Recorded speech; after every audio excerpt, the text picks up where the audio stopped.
Alright guys, so we got the old evaporator core out, and you can see it comes from the factory with all this foam here. You know, all the foam padding, that stuff that made it so hard for us to get it out in the first place. So the new one does not come with any of that. So what I'm going to try to do is work that onto this one. And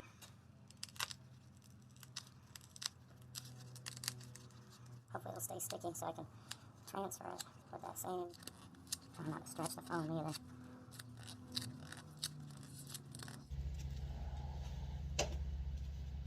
Alright, so now I'm just going to take the foam and try to stick it to this one as best I can. Pretty much like that.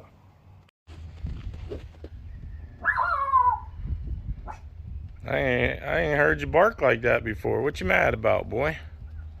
Huh? What you got going on over there, boy? Huh? What you got going on over there, boy? Huh? Alright. So anyways, you got 2 more pads. One here. I mean 3 more pads. One here, one here. I almost messed this one all up. Alright, so here's our evaporator core. I got all the factory foam stuck to it. And it's got some of its aftermarket foam on the bottom. But there it is, ready to go back in. Too hard, but hold that flat back a little bit. Yeah, push it, like grab it by there and pull it. Pull it, pull it, pull it, pull it, pull it, pull it, pull it. Alright. Gotta get them angles. Also gotta get this foam.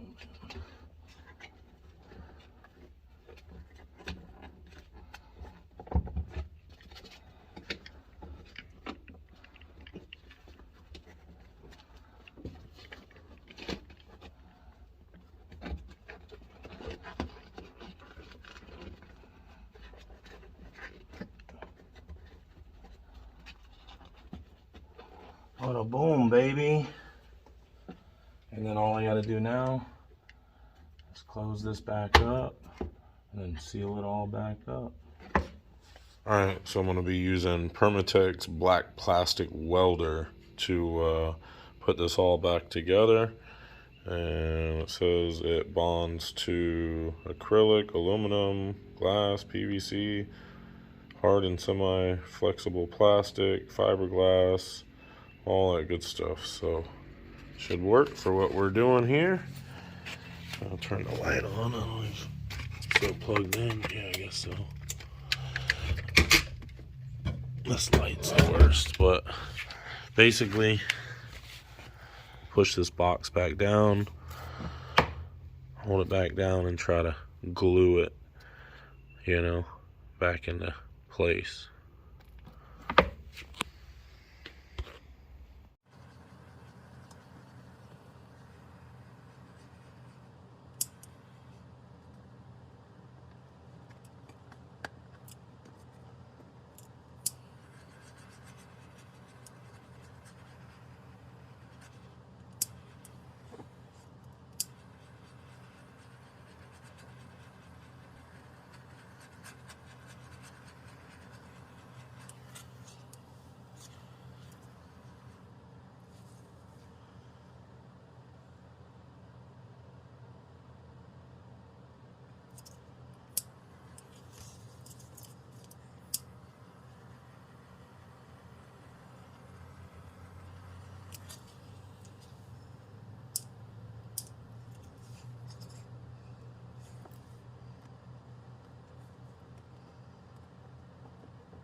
See it, but start, you know, you got that crease right there, and you know, you don't want to work it too much and have it snap on you or become brittle.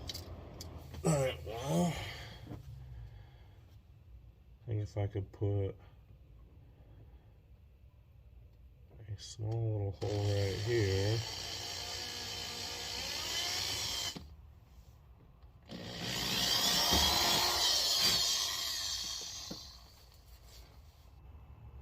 Okay, so I drilled 2 little tiny holes. Get that piece of plastic out of there.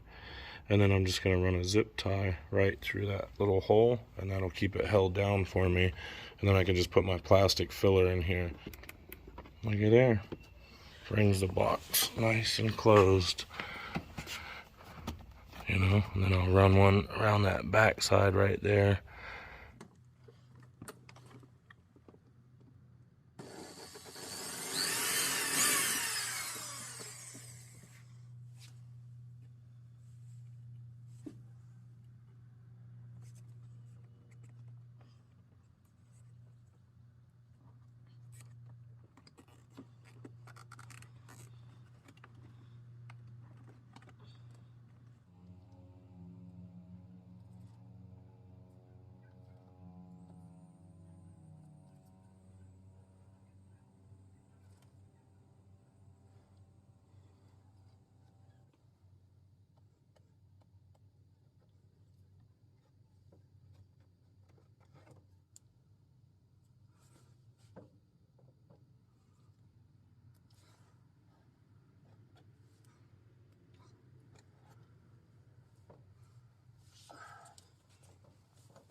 Alright, so let that dry up.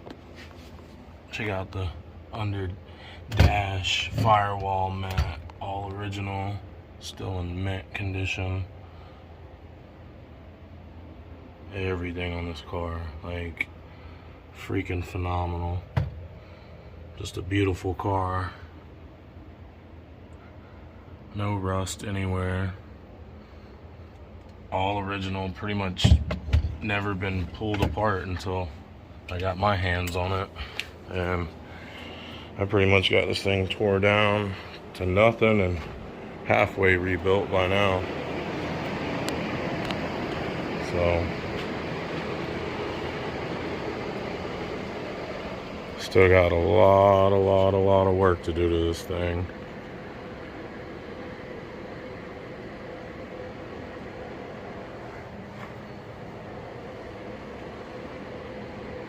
Besides the caster camber plates, I'm trying to make it as original as I can. I got this hood mat out of the junkyard. It's not mint or anything, but it's original. It's got a little tearing over here, but whatever. I got the inner fenders from the junkyard off of another Foxbody convertible, and they're in pretty doggone good condition, I will say myself. And they are Ford, so that's good. And yeah, got all the window trim pieces out. Got the door panels getting ready to get painted. Oh shit.